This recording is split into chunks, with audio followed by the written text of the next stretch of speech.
I finally got around to cleaning the AC condenser unit outside. We had an HVAC technician recently that checked the Freon levels, and he mentioned that the high side was a little high. The high pressure side was higher than it should be, but it should come down after cleaning this off, so it definitely needed it. Definitely something that needs to be done at least once a year, maybe more depending. Mine was certainly filthy.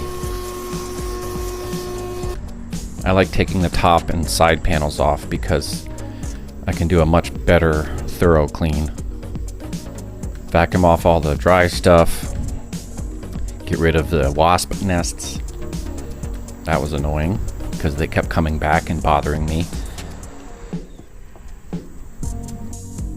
And you spray the coil cleaner, let it sit for 5 minutes, and then spray from the inside out.